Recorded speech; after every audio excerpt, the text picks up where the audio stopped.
నమస్తే అందరు మంచిగున్నారా? Eeshwarappa home clinic సమర్పించు ధూమ్ధాం ముచ్చట. ఇక ముచ్చట్లు షురూ చేద్దాం. మార్పు మార్పు అనుకుంటా చేయిపాటి అధికారంలోకి వచ్చింది. మరి రెండేళ్లల్లా ఏం మార్పు వచ్చింది? రైతుల రాత మారింది. రాజులెక్కున్నోళ్ళు ఇప్పుడు గోసపడుతురు. రైతు బంధు సక్కగియ్యలే, రుణాలు అందరికీ మాఫ్ చేయలే, ఎరువుల కోసం లైన్లు కట్టవలసి వస్తుంది. ఆఖరికి కరెంటు గోస కూడా పెట్టి సతాయిస్తున్నది. ఈ కరెంటు తిప్పల మస్తున్నదని ఆఖరికి సర్కారు కూడా ఒప్పుకున్నది. ఆగో, మన తెలంగాణలో కరెంటు కష్టాలు ఎట్లున్నాయో శాసన మండలి chairman Gutha Sukhender sir current మంత్రి ముంగట్ని చెప్పిండు. ఈనాలే మీరు కూడా. గత సంవత్సరాలుగా ఉన్నటువంటి ఎలక్ట్రిసిటీలో వాళ్ళు ఏం చేస్తారు, కాంట్రాక్టర్కి అలాట్ చేస్తారు. కొత్త ట్రాన్స్ఫార్మర్ కానీ కొత్త లైన్ వేసేది ఎలక్ట్రిసిటీ డిపార్ట్మెంట్ కాంట్రాక్టర్లకు ఇస్తుంది. వాళ్ళు ఏం చేస్తారు, కొంత పని చేస్తారు, వదిలిపెట్టిపోతున్నారు. తర్వాత వీడే ఆ తొందరకు వీడే ట్రాన్స్ఫార్మర్ పెట్టేటువంటి దిమ్మె వీడే కట్టుకోవాలా, విన్నారా?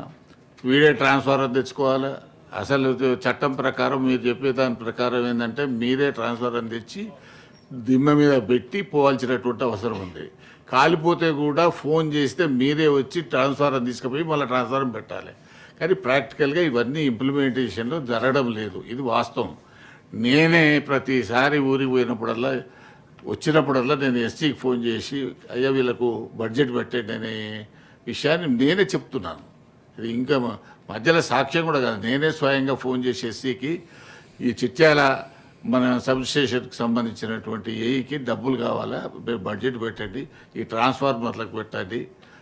తర్వాత ఈ తుప్పు పట్టిన పోలు చాలా వరకు మార్చేసినారు. ఇప్పుడు అన్ని సిమెంట్ పోల్సే వచ్చినాయి. ఎక్కడో ఒక దగ్గర మధ్యలో పొలాలలో ఉన్నటువంటి వాటిని తీయడం పెట్టడం, అది ఓన్లీ వ్యవసాయం చేయనటువంటి సమ్మర్ సీజన్లో తీసి పెట్టేయడానికి అవకాశం ఉంది. గతంలో కూడా ఒకసారి పెద్ద మ్యాసివ్గా వీటి మీద అది కూడా తీసుకున్నారు. కాబట్టి అటువంటిది ఏదైనా తీసుకోండి. కానీ ఇంత మీరు చెప్పినంత స్మూత్గా గ్రౌండ్ లెవెల్లో లేదు. ఇది వాస్తవమైనటువంటిది. అది సంగతి ప్రభుత్వం చెప్పినట్టు అంత సీన్ లేనే లేదు. నేను చూసినోని నేనే చెప్తున్నా. రాష్ట్రంలో కరెంటు తక్లీఫ్ బాగున్నది. ట్రాన్స్ఫార్మర్లు కాలిపోతే రైతులే సొంత పైసలతో రిపేర్లు చేయించుకుంటురని చెప్పిండోళ్ళ. ఇక చిన్న ముఖ్యమంత్రి కరెంటు మంత్రి బట్టి విక్రమార్క సారు తలకాయ ఊపుకుంటున్నాడు. ఇగో ఇది ప్రతిపక్ష పోల్లో వాళ్ళు వీళ్ళు అన్నది కాదు కదా, సాక్షాత్తు గుత్తా సుఖేందర్ రెడ్డి సారే చెప్పిండు. సిపిఐ పార్టీ ఎమ్మెల్సీ నెల్లికంటి సత్యం సారు కరెంటుతోని రైతులు ఎట్టెట్లా గోసపడుతురో చెప్పుకున్నారు. మున్పు కేసీఆర్ సార్ ఉన్నప్పుడే మంచిగుండే, 7 స్తంభాలు ఇచ్చేది అప్పుడు. ఇప్పుడు చేయిపాటి ప్రభుత్వం ఒక్క స్తంభమే ఇస్తున్నది. ఆ స్తంభం కూడా రైతులే కొనవలసి వస్తుందని చెప్పిండోళ్ళ. వాస్తవంగా ఇప్పుడు మీరు చెప్పినటువంటి విధానం ఎక్కడ కూడా లేదు. నా తెలిసిన నల్గొండ జిల్లాలో అయితే మా మునుగోడే నాది. మరి మేమే ట్రాక్టర్లు పెట్టి కాలిపోతే ట్రాన్స్ఫర్ తీసుకుపోతే 3-4 రోజులు పడతా ఉంది. మునుగోడు ప్రాంతం మీరు ఎవరికైనా ఫోన్ చేయండి. మునుగోడులోనే ఆ మరమ్మతు కేంద్రం ఉంది. ఒక ట్రాన్స్ఫారం కాలిపోతే 3 రోజులు 4 రోజులు పడతా ఉంది. అదేవిధంగా నార్కడపల్లి మండలంలో కూడా అదే పరిస్థితి. నల్గొండ జిల్లాలో ఎక్కడ కూడా మీరు చెప్పిన దాన్ని అధికారులు తీసుకొచ్చి ట్రాన్స్ఫారం కాలిపోతే తీసుకుపోయినట్టు దాఖలాలు లేవు. అందువల్ల మీరు చెప్పే క్షేత్రస్థాయిలో అది అమలైతే లేదని సందర్భంగా నేను గుర్తు చేస్తూ ఉన్నాను. మరి చాలా దారుణంగా ఉంది. నిజంగా రైతులే స్వయంగా 10,000 రూపాయలు 15,000 రూపాయలు ఖర్చు అయ్యేటువంటి పరిస్థితి ఉంది. అందరు రైతులు ఆ సందర్భంగా 500 1000 వేసుకొని ఆ రకంగా ఇబ్బంది అయ్యే పరిస్థితి ఉంది. చాలా ఇబ్బందికర వాతావరణం. పోళ్ళు గతంలో ఒక 3 డ్యూటీలు కడితే ఒక 7 పోళ్ళు 5 పోళ్ళు ఇచ్చేది గత ప్రభుత్వాల. ఇప్పుడు ఒకటే పోలు ఒక ఫ్లోర్. ఇప్పుడు మేము రైతులు కొనుక్కోవాల్సిన పరిస్థితి ఏర్పడతా ఉంది. అంటే చాలా ఇబ్బందికర వాతావరణం. నేను ఈ మధ్యకాలంలో ఎస్సీ గారితో వాళ్ళతో మాట్లాడినప్పుడు కూడా సార్ ఏం సార్ లేవు, అసలు మేము ఏం చేయాలి? పుల్యావలం అనే గ్రామానికి ఈ మధ్యన 2 ట్రాన్స్ఫారాలు ఇచ్చారు రైతులకు. అందువల్ల క్షేత్రస్థాయిలో మీరు చెప్పేది అమలైతే లేదని సందర్భంగా మరి మంత్రి గారి దృష్టికి చైర్మన్ గారితో తీసుకొస్తా ఉన్నాం. ఇక సత్యం సార్ ఇట్లా బాధ చెప్పుడుతోటే మండలి chairman Gutha Sukhender sir current తక్లీఫ్లు ఉన్న మాట వాస్తవమని నిండు సభలా ఒప్పుకున్నాడు.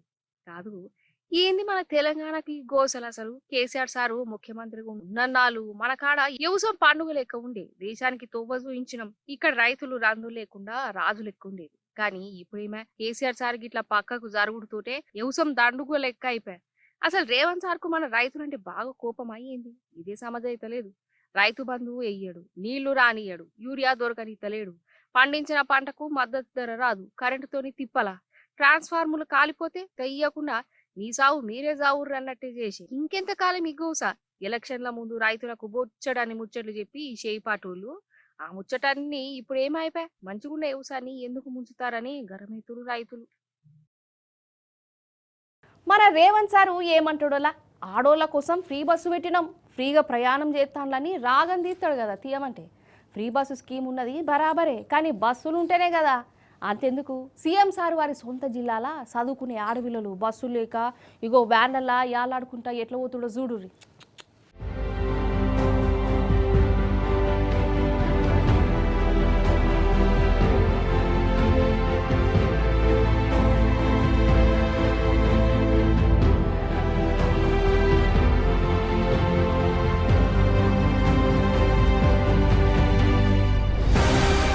నిజంగా ఈ ఆడపిల్లల అవస్థ చూస్తుంటే నాకు కళ్ళ పుంట నీళ్ళెత్తాను.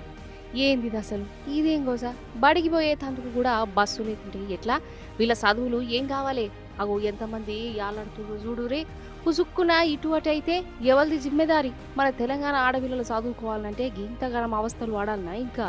ఇది ఏడనో కాదు మళ్ళా మన సీఎం సార్ సొంత జిల్లానే ఆడపిల్లలకి ఇట్లా గోసపడుతున్నారు. మద్దూరు మండలం షెడ్నారమ్మ ఊరు నుంచి పెదిరిపాడు సర్కార్ బడికి పోయేతందుకు పొద్దుగాలని ఆడపిల్లలు బొలెరో జీపులా గిట్లా యాలాడుకుంటా పోతున్నారు. 50 మంది దాకా యాలకు బడికి పోవాలన్నా. మరి బడికి పోయే టైంకేమో బస్సు లేకపాయ. బడి సున్నా పెడితే ఎట్లుంటది? అందుకే ఇగో గిట్లా చదువుల కోసం పానాలు అడ్డం పెట్టి మరి పోతున్నారు. రేవంత్ సారు ఏంది సార్ ఇది? గిదా మన ఆడపిల్లలను మహాలక్ష్మి లెక్క చూసుకునే తారీఖ? మనం ఇంకా ఏ కాలంలో ఉన్నాం సార్? పొదికు ఫ్రీ బస్ లాంటివి ఉన్న బస్సులు లేకుండా చేస్తుంది. కమ్ పిల్లలు బడికి పోయే తందుకు కూడా యాలకు బస్సులు పెట్టకుంటే వీళ్ళ చదువులు ఏం కావాలి సార్? చదువు సంధ్య ఇడిచిపెట్టి ఇండ్లలోనే ఉండాలనా అని గరమై ఈ పిల్లల అమ్మానాయన.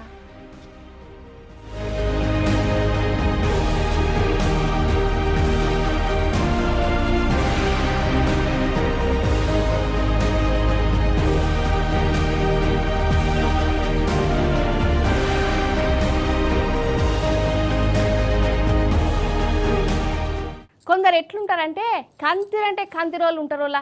అసలు వాళ్ళు ఏం చేస్తారో వాళ్ళకే తెలియదు. వాళ్ళ దిమాకులు గట్లెందుకు పని చేస్తానో అర్థమే కాదు. ఇంతకు ముచ్చటేందుకు చెప్పరాదంటారా?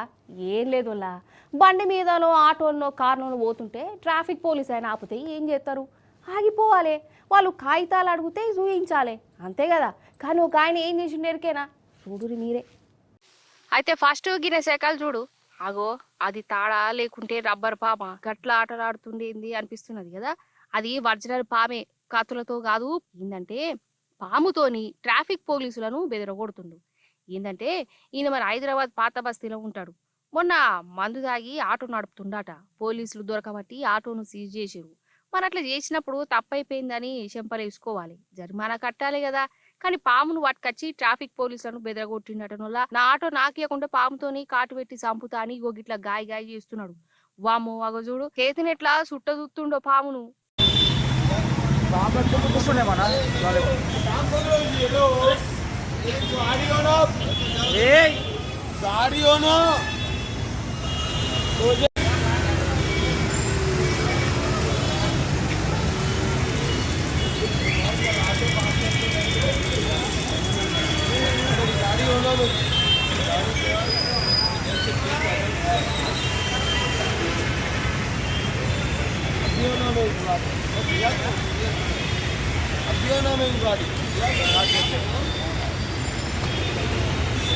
जिंदा है वो, जिंदा है.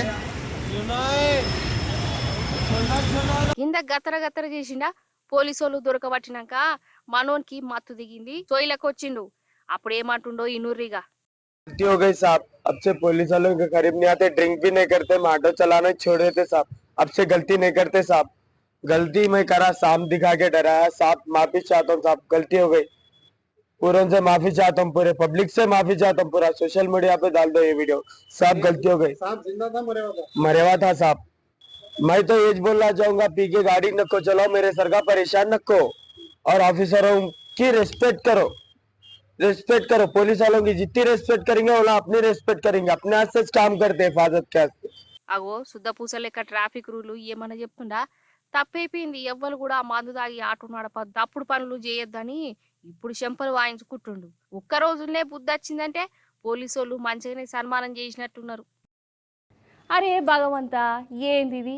ఏం గోసొచ్చే అసలు ఎవరికంటారా? భగవంతునికే. ఈ దొంగలు దేవుళ్ళకే సూటు పెట్టిరు కదా. అరే అవ్వంటే జనాలైతే దొరకబడుతురని దేవుళ్ళ మీద పడ్డరు. అగో మన రంగారెడ్డి జిల్లా కనకమామిడిలా వెంకటస్వామి గుడి ఉన్నదిలా చాలా ఫేమస్ గుడి. మస్తు మంది వచ్చి పూజలు చేస్తుంటారు. అయితే పగటిపూట భక్తులు వచ్చి పూజలు మొక్కులు చేస్తే రాత్రిపూట ఇగో ఈ దొంగలు వచ్చి దేవుని దర్శనం చేసుకుంటారు. దొంగల దర్శనం ఎట్లుంటుందో ఎరికే కదా, చూస్తారా? చూడు రాగు.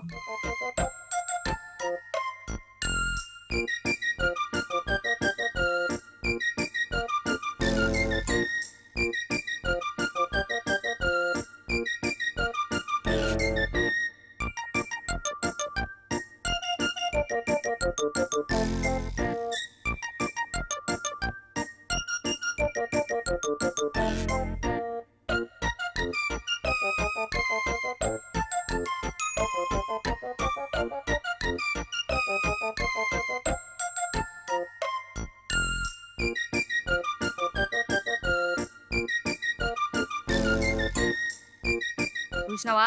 ముసుగు దొంగలు మెల్లగా పిల్లి లెక్కొచ్చి స్వామివారి గుడి తలుపులను పగలగొట్టే తందుకు చూసిరు. హుండీలో ఉన్న పైసలు మాయం చేసిరు. దేవతల విగ్రహాలకు పెట్టిన నగలు ఎత్తుకపోయారు. వాళ్ళ చేతులకు జట్టలు పుట్ట వాళ్ళే మనుషులల్లా దేవుని కూడా నిద్రపోనిత్తలేరు.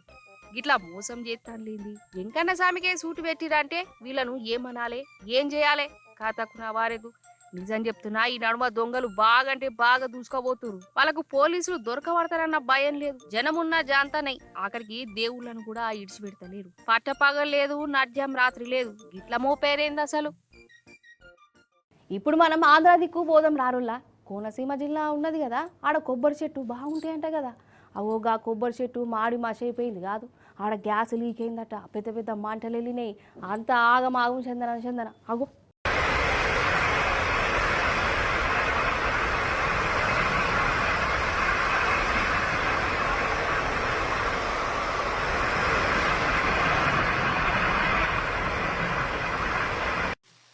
అయ్యో ఆగో, బంగారం అసలు కొబ్బరి చెట్లు కాలిపోతున్నాయి కదా. వామ్మో, పెద్ద మంటలే లేచినాయి.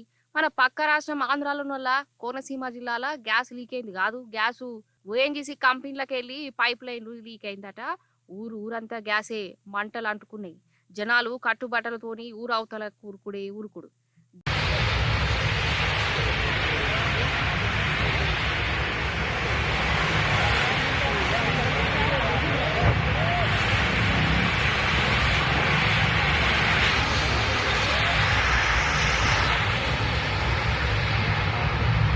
గంటల కమానం ఇంట్లో మంటలు లేచినాయి. ఈ ఆఫీసర్లు వాళ్ళు వీళ్ళు వచ్చి చుట్టుముట్టు ఇళ్లలో ఉన్న జనాలను ఖాళీ చేయించారు. 10 రోజుల కిందట ఒక ప్రైవేట్ కంపెనీ వాళ్ళు గ్యాస్ కోసం పనులు స్టార్ట్ చేసిరట. ఇక వాళ్ళు పనితనం చేయబట్టి జనం పానాల మీదకి వచ్చింది. ఇప్పుడనే కాదు, ఇదివరకు కూడా తప్పకోసారి ఇటుకెళ్ళి గిట్లనే గ్యాస్ లీక్ అయితేనే ఉన్నదటనులా. ఈ లీక్ కూడా ఏమో గాని జనాలకు కంటి మీద కునుకు లేకుండా అవుతున్నది.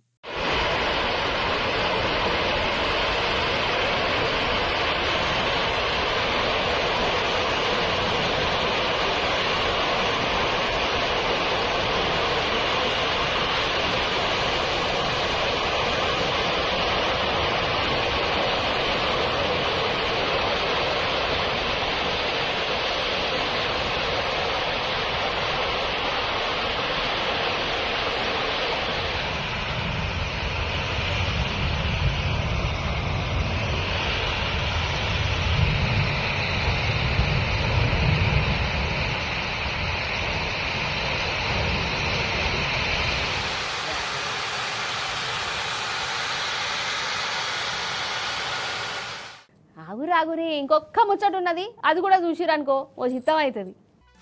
ఊరందరిది ఒక తోవ అయితే ఉలిపి కట్టేది ఇంకో తోవట. అసలు ఈ పెళ్లిళ్ళు ఎందుకన్నా చేసుకుంటేవి, ఈ సంసారం ఏంది, దిమాగ్ ఖరాబ్ వ్యవహారాలు ఏంది అని నడుమ చాలా మంది అనుకుంటుంటే, ఇగో గీ మహానుభావుడు మాత్రం నాకు ఇంకో లగ్గం కూడా చెయ్యిర్రి, రెండో పెళ్లి ఏత్తరా దునికి జావాలనా అని ఇగో గిట్లా బ్లాక్ మెయిల్లాగా దిగిండు.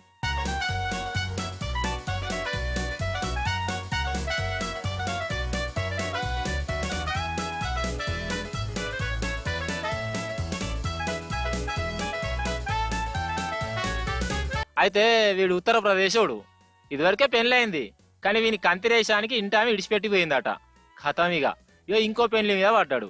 ఇంట్లోళ్ళను దినం సతాయించుడట. ఇక ఇట్లా కాదని వాటర్ ట్యాంక్ ఎక్కి నాకు రెండో పెళ్లి చేస్తారా చెయ్యరా అని ఇట్లా నిరసన దిగిండోళ్ళ. పోలీసు వాళ్ళు వచ్చి వాడిని బుదరికిచ్చిర్రు. ఎందుకురా నాయన ఇప్పుడు పెళ్లి, అది కూడా మళ్ళీ అవసరమా, జర మా మాట ఇని కిందికి దిగు అని 2-3 గంటల దాకా గిట్లా బుదరికిచ్చిర్రు. ఇక లాస్ట్కు ఎట్లనో గట్ల కిందికి దిగిండు అనుకోర్రి. ఇక పెళ్లి కావాలి అంటుండు కాబట్టి మెదళ్ళకెళ్ళి పెళ్లి పురుగును బయటికి తీసేందుకు పోలీసు వాళ్ళు మెంటల్ దాకానే దొరికిపోయారట ఈయనను. అంటే బుద్ధున్నోళ్ళు ఎవ్వరు కూడా రెండో పెళ్లి చేసుకుంటా అని అనరు అని పోలీసుల ఉద్దేశం అయి ఉండాలి. ఇక వీడు పెళ్లి కావాలి అని మంకు పట్టు పడుతుందంటే వీడు ఖచ్చితంగా పిచ్చోడే అని పోలీసు వాళ్ళు ఫిక్స్ అయిపోయి మెంటల్ దాకానే దొరికిపోయారు కావచ్చు. ఏమో పట్టుర్రి. చూసిరు కదా గిరికి వాళ్ళని ముచ్చట్లు. మళ్ళీ వచ్చే పారి మంచి మంచి ముచ్చట్లను పట్టుకనత్తా ఉంటా మరి.